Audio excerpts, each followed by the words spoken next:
તો આવતીકાલે બજેટની જાહેરાત પહેલા નાણામંત્રી નિર્મલા સીતારામણે આજે ઇકોનોમિક સર્વેમાં ઇકોનોમીની આજની પરિસ્થિતિ રજૂ કરી છે.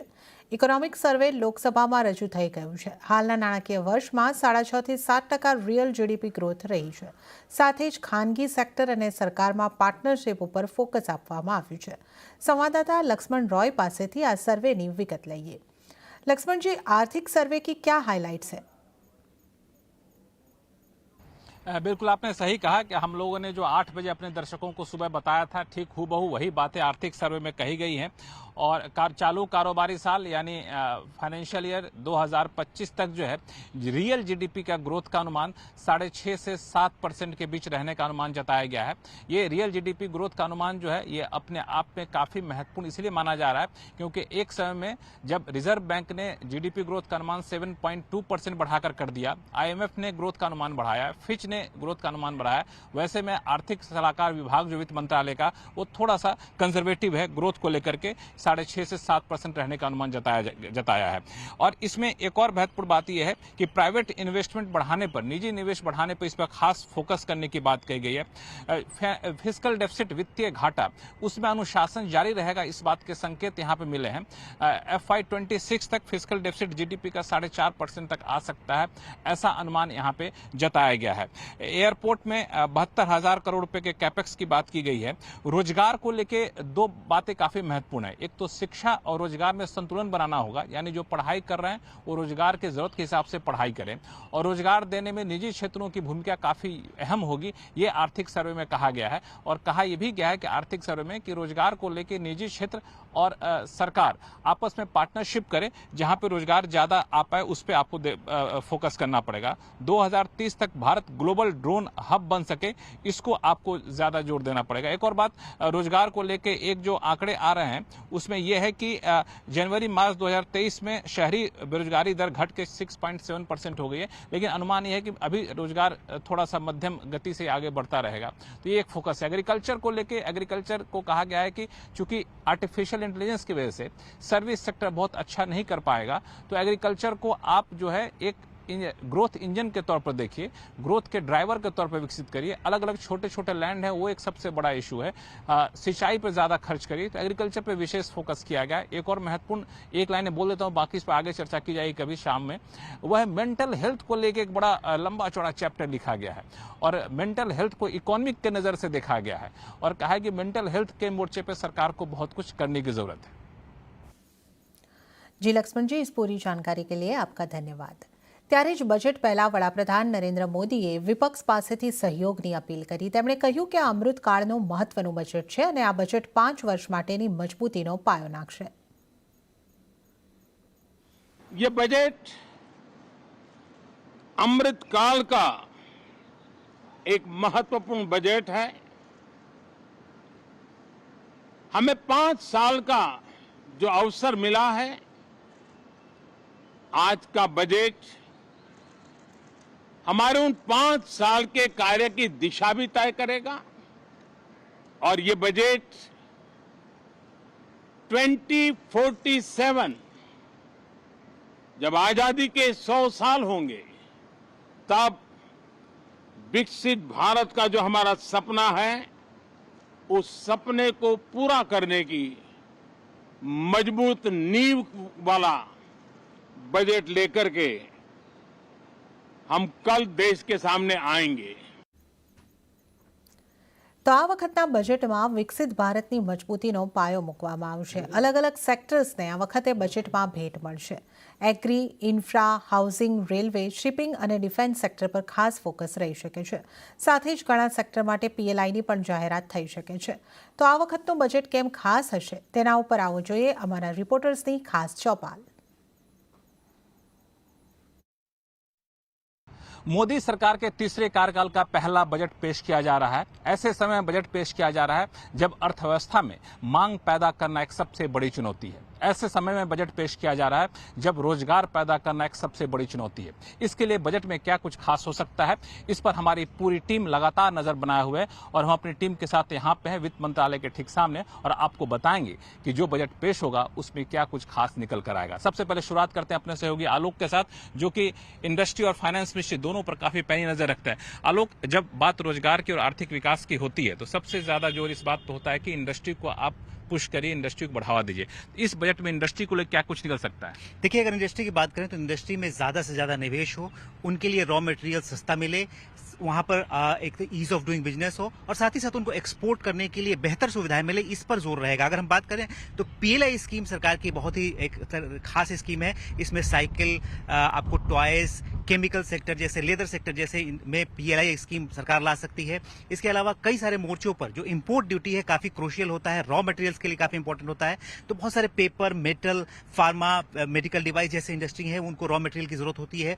वो उनके लिए रॉ मटेरियल पर इंपोर्ट ड्यूटी में कटौती या बढ़ावा की जा सकती है। तो ये ताकि रॉ मटेरियल सस्ता मिले। इसके अलावा एक्सपोर्ट एक बड़ा मुद्दा रहता है हमेशा डोमेस्टिक मैन्युफैक्चरिंग के लिए। तो एक्सपोर्ट के लिए उनके लिए एक्सपोर्ट हब बनाने की बात चल रही है कि एक्सपोर्ट हब बनाया जाए। साथ ही साथ एक्सपोर्ट प्रमोशन एक नई बॉडी बनाई जाए जो कि उनको एक्सपोर्ट करने में मदद करेगी। इसके अलावा उनको कई तरह के और इंसेंटिव दिए जा सकते हैं मार्केटिंग वगैरह के लिए। और साथ ही साथ अगर बात करें ईज ऑफ डूइंग बिजनेस के मोर्चे पर, तो बहुत सारी जो डोमेस्टिक चीजें हैं उनमें उनको ईज ऑफ डूइंग बिजनेस दिया जाएगा। और उनके लिए जैसे डीप टेक पॉलिसी है, स्टार्टअप काफी बड़ा रोजगार देने वाला सेक्टर है, वहां पर डीप टेक पॉलिसी नई ऐलान की जा सकती है। तो इस तरह के कदम सरकार उठा सकती है, इसमें रोजगार भी ज्यादा मिले, एक्सपोर्ट भी हो और इंडस्ट्री को भी फायदा मिले। ये काफी बड़ी बात है कि इंडस्ट्री को बढ़ावा दिया जाएगा ताकि रोजगार के नए मौके पैदा हो। रोहन सिंह, जो कि इंफ्रास्ट्रक्चर पे काफी पैनी नजर रखते हैं, एविएशन सेक्टर पर नजर रखते हैं, इंफ्रास्ट्रक्चर पर बढ़ावा देने से कई सारे सेक्टर को खुद ब खुद बढ़ावा मिल जाता है। तो इंफ्रास्ट्रक्चर को लेकर के क्या कुछ संभावना जताई जा सकती है? जी, इस बार भी इंफ्रास्ट्रक्चर का जो पुश है वो बरकरार रहेगा। एक मॉडेस्ट इंक्रीज आप 10 से 15% का देख सकते हैं। रोड ट्रांसपोर्ट के लिए खासतौर पे 15,000 किलोमीटर के प्रोजेक्ट्स की घोषणा की जा सकती है। इसमें कुछ ग्रीनफील्ड प्रोजेक्ट भी होंगे। इसके अलावा जो बड़े शहर हैं, भीड़ भाड़ वाले शहर हैं, वहां ट्रैफिक से निजात के लिए, पॉल्यूशन इंजीनियर के लिए रिंग रोड की घोषणा की जा सकती है। एक सरकार का पुश रहा है ईवी सेक्टर पे, वो इस बार भी जारी रहेगा। सरकार स्कीम के एक्सटेंशन की तो बात कर ही सकती है, लेकिन साथ ही जो 5 साल का रोड मैप है एक तरह से ईवी के लिए, क्लीन एनर्जी के लिए, उसकी घोषणा भी यहाँ पे की जा सकती है। तो इंफ्रास्ट्रक्चर, उसमें भी ईवी, जो बार बार सरकार और प्रधानमंत्री भी जोर दे चुके हैं, ग्रीन इकोनॉमी पे काफी ज्यादा फोकस होगा। तो जो रोहन की बातों से संकेत मिल रहा है, ग्रीन इकोनॉमी एक महत्वपूर्ण पहलू हो सकता है इस पूरे बजट का। लेकिन सबसे ज्यादा जो नजर रहती है, खासतौर से तब से जब से रेल बजट को मिला दिया गया आम बजट से, वो नजर रहती है कि रेलवे सेक्टर के लिए क्या कुछ हो सकता है। तो दीपाली है, रेलवे सेक्टर को सालों से कवर कर। दीपाली, रेलवे के मुसाफिरों के लिए क्या कुछ खास मिलने वाला है या फिर रेलवे कंपनियों के शेयर धारकों के लिए क्या कुछ खुशखबरी आ सकती है? जो बिल्कुल सरकार का फोकस रहेगा किस तरह से निजी निवेश बढ़ाया जाए रेलवे में, क्योंकि सरकार चाहती है कि बड़े पैमाने पर इंफ्रास्ट्रक्चर एक्सपेंशन हो। खासतौर पर अगर हम डेडिकेटेड फ्रेट कॉरिडोर की बात करें तो उसको पेसअप किया जाए। इसके अलावा जो कोचेस की संख्या है उसमें बढ़ोतरी देखने को मिले और साथ ही जो एक महत्वाकांक्षी प्रोजेक्ट है बुलेट ट्रेन, उसके नए कॉरिडोर्स का अनाउंसमेंट यहाँ पर किया जा सकता है। एलोकेशन जाहिर तौर पर 20% तक बढ़ता हुआ यहाँ पर दिखाई देगा। लेकिन जो सबसे बड़ा फोकस हमें जो सूत्रों से जानकारी मिल रही है वो ये रहेगा कि यात्रियों के लिए जो रेल का सफर है उसे किस तरह से सुरक्षित बनाया जाए, क्योंकि पिछले कुछ दिनों में हमने देखा 2 से 3 बड़े दर्दनाक हादसे हुए हैं। ऐसे में जो रेलवे की तरफ से कवच इंस्टॉलेशन था उसकी लेट लतीफी पर यहाँ पर सवाल उठे हैं। तो कवच के लिए 5 से 6 हजार करोड़ रुपए अलग से एलोकेट यहाँ पर वित्त मंत्री करती हुई दिखाई दे सकती है। तो इसमें रेलवे के अलावा एक और चीज आपसे पूछूं, उसके बाद असीम के पास जाऊंगा, वो है हेल्थ सेक्टर। क्योंकि आर्थिक सर्वे में भी हेल्थ सेक्टर पे, खासतौर से मेंटल हेल्थ पे काफी जोर दिया गया है।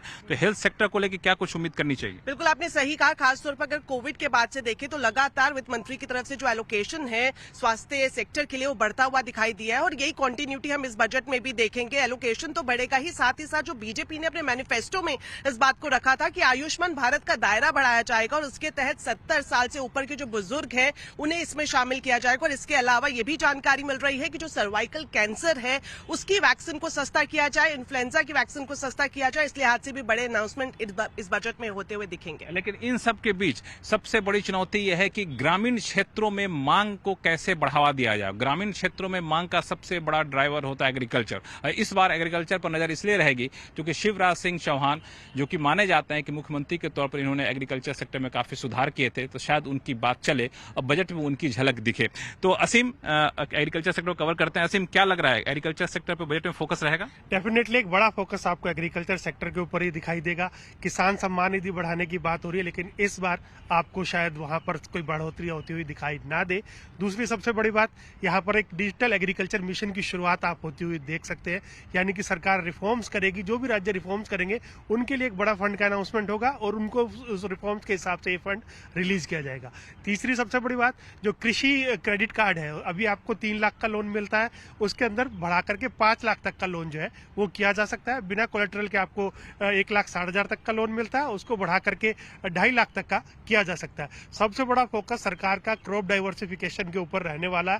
एक बड़ा फंड अनाउंसमेंट हम क्रॉप डाइवर्सिफिकेशन पीएम आशा के तहत आकर के देख सकते हैं। जो भी किसान ज्यादा क्रॉप डाइवर्ट करेंगे, अलग अलग क्रॉप्स उगाएंगे, उनको एक बड़ा राशि यहाँ पर हम घोषणा होती हुई मुझे लगता है देख कि सकते हैं। कुल मिला के लगता है कृषि क्षेत्र को लेकर के किसानों की आमदनी बढ़ाई जाए, इस पर फोकस होगा। लेकिन इस पूरी चर्चा में अगर एक बात ना हो तो छूट जाएगा, वो है कि नौकरी पेशा लोगों को क्या मिलेगा। इनकम टैक्स पे भी नजर रखिएगा, क्योंकि वहां पे ये माना जा रहा है कि शायद वित्त मंत्री income tax new tax regime में एक नया स्लैब जोड़ करके कुछ नौकरी पेशा लोगों को राहत दे, या फिर स्टैंडर्ड डिडक्शन की सीमा 50,000 से आगे बढ़ा दे। कुछ लोग कैपिटल गेन्स टैक्स में ही बदलाव की चर्चा कर रहे हैं, लेकिन अभी तो कोई कंफर्म नहीं है। लेकिन ये सारे मुद्दे हैं जिस पर आपको नजर रखनी चाहिए। बस कुछ ही देर का समय है, उसके बाद बजट पेश होगा, तो फिर देखिए क्या क्या होता है। लक्ष्मण राय अपनी टीम के साथ, दिल्ली। તો બજેટથી દરેક સેક્ટરની ઘણી બધી આશા અપેક્ષાઓ, ત્યારે જ વિશ્વના 10 રફ હીરામાંથી 8 ભારતમાં પોલિશ થાય છે અને આટલા માટે હીરા ઉદ્યોગને પણ નાણાકીય મંત્રી પાસેથી ઘણી બધી આશા છે। અમારા સંવાદદાતા કેતન જોશીએ ઇન્ડસ્ટ્રીને મળ્યા અને બજેટ અંગે તેમની અપેક્ષાઓ જાણવાનો પ્રયાસ કર્યો। 13,000 કરોડ રૂપિયાનું વાર્ષિક ટર્નઓવર ધરાવતા હીરા ઉદ્યોગને આ બજેટ પાસેથી ઘણી અપેક્ષાઓ છે। સમગ્ર ભારતમાં 24 લાખ લોકો ડાયમંડ બિઝનેસ પર સીધા નિર્ભર છે અને ઉદ્યોગની માંગ છે કે તેમના પર લાગતો 10% વ્યવસાય વેરો દૂર કરવો જોઈએ।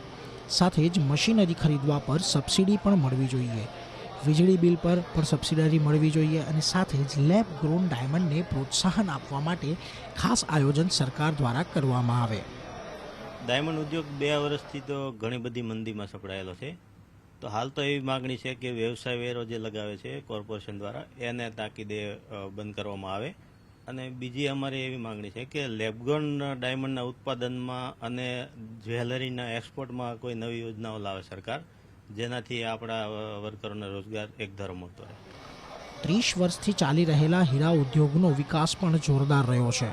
જોકે છેલ્લા કેટલાક વર્ષમાં ઘણી મંદી પણ જોવા મળી છે, પરંતુ તેમ છતાં લાખો નવા લોકો આ ઉદ્યોગમાં આવી શકે છે જો સરકાર તરફથી કોઈ મદદ મળે તો। ભારત સરકારનું જે બજેટ પડી રહ્યું છે બહાર, તો ગુજરાતમાં ચાલતા હીરા ઉદ્યોગમાં 18 લાખ રત્ન કલાકાર છે કે જે મોટા મોટી રોજગારી આપનારો ધંધો છે। તો છેલ્લા 2 વર્ષથી હીરા ઉદ્યોગમાં એટલી મંદી છે, દિન પ્રતિદિન હીરો મોંઘો થતો જાય છે અને કારીગર સસ્તા થતા જાય છે।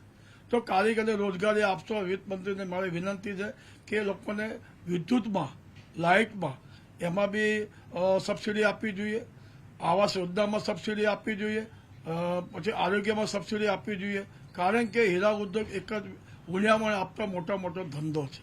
હવે અમારી સરકારની એવી માંગ છે કે આ 2 વર્ષ મંદી આવે છે, હાલે છે, તો આમાં કોઈ સરકારી લાભ મળતો નથી।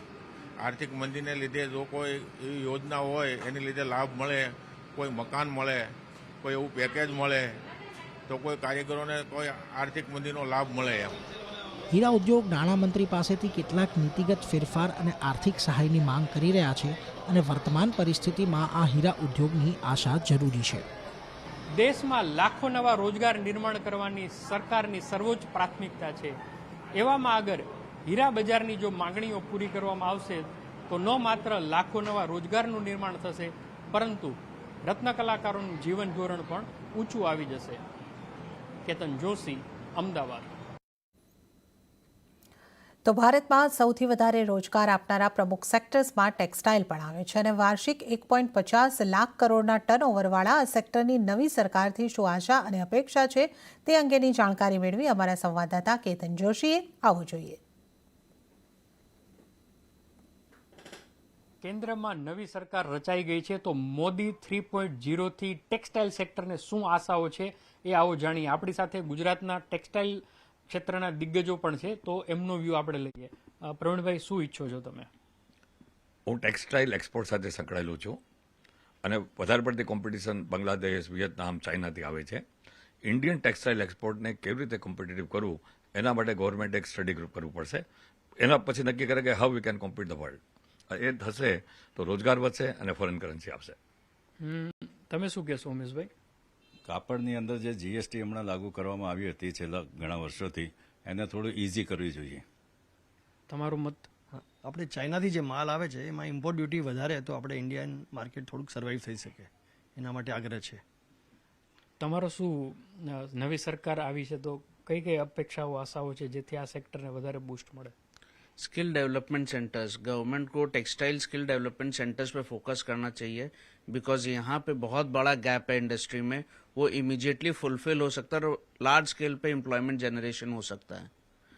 આપણી સાથે હા પ્રવીણભાઈ, આમાં શું છે કે આજે ટેક્સટાઇલ સેક્ટરમાં લેબર જોઈએ છે, લેબર આવતું નથી અને એક બાજુ લોકો કહે છે કે નોકરી નથી. તો જે રીતે સચિનભાઈ કહ્યું કે ટેક્સટાઇલ સ્કિલ ડેવલપમેન્ટ સેન્ટર કરે તો ઇન્ડિયન મેનેજમેન્ટ પ્લેસમેન્ટ લોકો પણ તૈયાર હશે.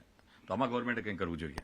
અન્ય ઉદ્યોગપતિઓ છે આ સેક્ટર સાથે સંકળાયેલા, એમની વાત કરીએ. મુકેશભાઈ, તમે શું કહેશો? અમારે હિસાબે અહીંયા ગુજરાતની ગવર્મેન્ટની પોલિસી પેન્ડિંગ છે 2 સાલથી. એ જલ્દીથી જલ્દ લાગુ કરવી જોઈએ અહીંયા, ત્યારે જ વધારે પડતું પ્રોફિટ મળશે. ભરતભાઈ, તમે? નહીં, સાચી વાત છે. આજે ગુજરાત ગવર્મેન્ટ ખૂબ જ સક્રિય છે, છતાં પણ હજી ટેક્સટાઇલ પોલિસી આવી નથી. બીજું, અહીંયા એક પૂરેપૂરું મંત્રાલય પણ નથી. આજે ટેક્સટાઇલની સૌથી મોટો રાજ્ય છે એમાં હજી ગુજરાતનો સેપરેટ ટેક્સટાઇલ મિનિસ્ટ્રી નથી. એ અમારી એક મોટી માંગણી છે.